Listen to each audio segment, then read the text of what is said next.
Com isso, podemos definir a forma normal de Greibar.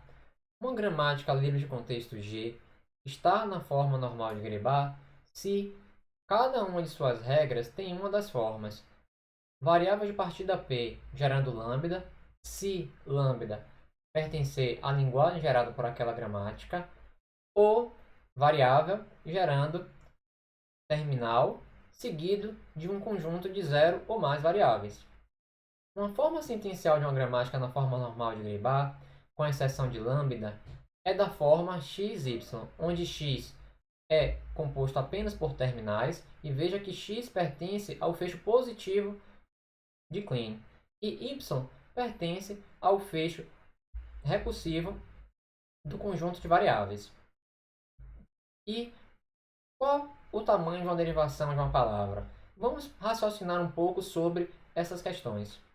Então aqui suponha essa gramática que claramente está na forma normal de Greibar, pois cada regra de derivação possui a forma símbolo terminal seguido por um conjunto de zero ou mais variáveis. Então, como nós poderíamos gerar, por exemplo, a palavra AAA, ou seja, a palavra seguida por três A's. Então aqui nós teríamos P gera AX, aqui temos o X substituindo por AX novamente, e aqui por fim nós teríamos X sendo substituído por A.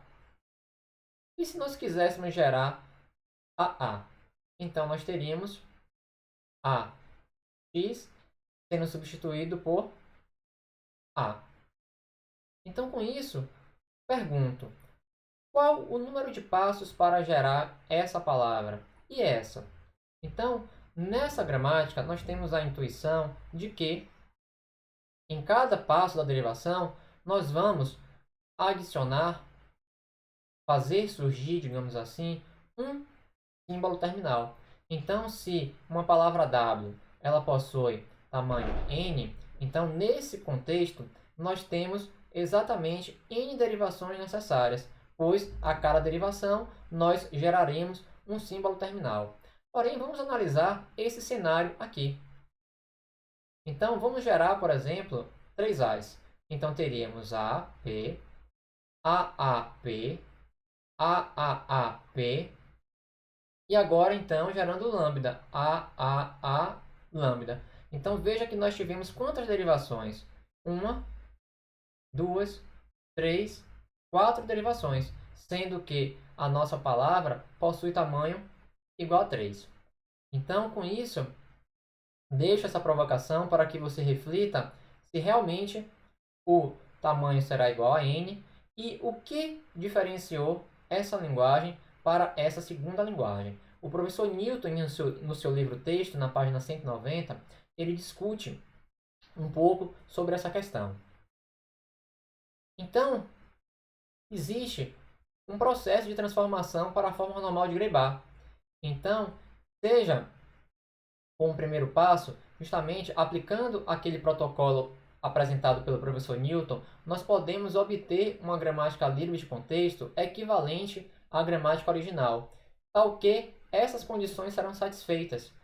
A variável de partida gera lambda se lambda pertence à linguagem gerada por a gramática, x gera um terminal e x gera w, tal que w possui tamanho maior ou igual que 2. Então, há um processo bastante não complicado, mas sim trabalhoso. Para cada variável x gerando w, onde w tem tamanho maior ou igual que 2, nós vamos substituir por variáveis todos os terminais de w, a partir do seu segundo símbolo.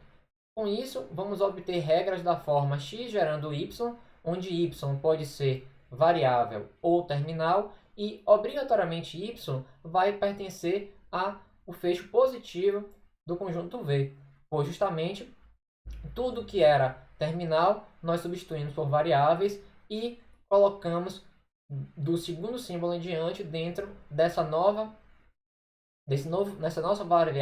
termo denominado y. A partir daí, nós vamos numerar sequencialmente as variáveis, de forma que o número da variável de partida seja igual a 1.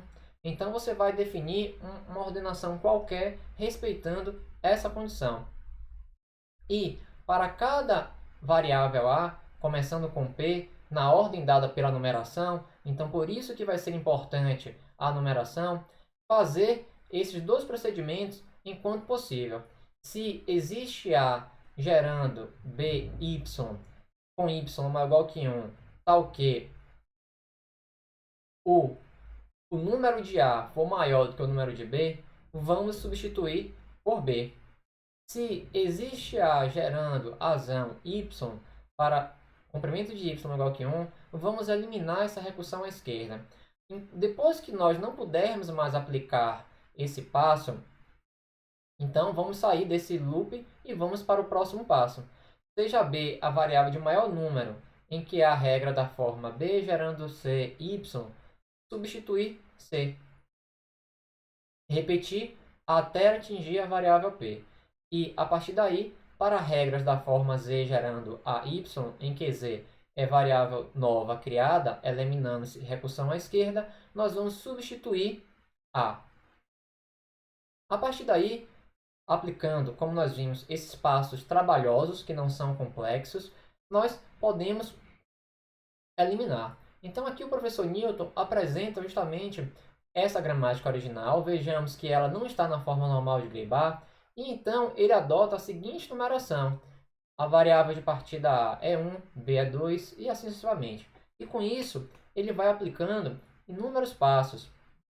Então, eu vou deixar como exercício para que você se convença, acompanhe esse processo de transformação. Então, nós podemos ver que é um conjunto de passos. E aí, finalmente, nós vamos chegar a essa gramática, que é bastante extensa. Então, podemos ver que em cada regra de derivação, em cada regra, justamente, ela vai começar com um terminal seguido por 0 ou mais variáveis. Então, nós podemos ver que essa gramática ela possui várias regras, muito mais regras, e o lado direito das regras aumentou bastante em tamanho. Então, dando prosseguimento, vou discutir, não pretendo provar, que justamente nós podemos obter um autômato de pilha a partir de uma gramática livre de contexto. Então, seja G' uma gramática livre de contexto na forma normal de Gray-Bar, então nós podemos construir um autômato de pilha não determinístico que vai aceitar aquela linguagem, que vai ser que vai ter a sua linguagem igual à linguagem G' original. Então, o procedimento é bastante simples. Então, vamos pensar. Toda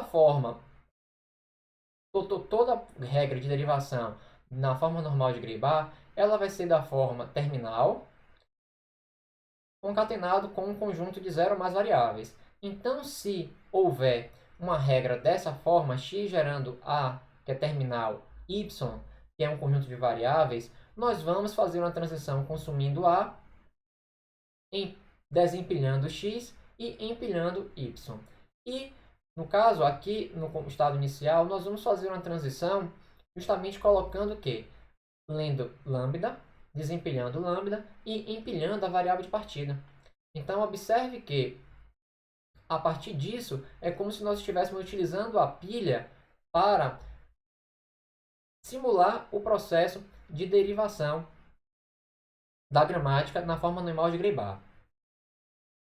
Bem, então aqui o professor Newton vai apresentar vários exemplos. O que eu gostaria que você compreendesse é que, a partir de uma gramática livre de contexto na forma normal de Gray-Bar, é possível justamente obter de uma forma simples, fácil, um autômato de pilha.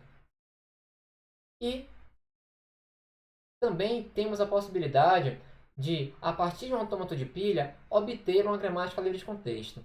Esse processo ele é extremamente complicado. Tem uma prova no teorema, caso você se interesse. Mas a grande mensagem que eu gostaria que você compreendesse é a equivalência entre autômatos de pilha e gramáticas livres de contexto. Da mesma forma que nós provamos a equivalência entre linguagens regulares acerca de autômatos finitos determinísticos, não determinísticos com lambda transição e não determinístico estendido com gramáticas regulares, aqui nós estamos mostrando a equivalência entre autômatos de pilha e gramáticas livres de contexto. Então aqui o professor Newton apresenta um outro exemplo, obtendo então uma gramática livre de contexto a partir de um autômato de pilha. Muito obrigado.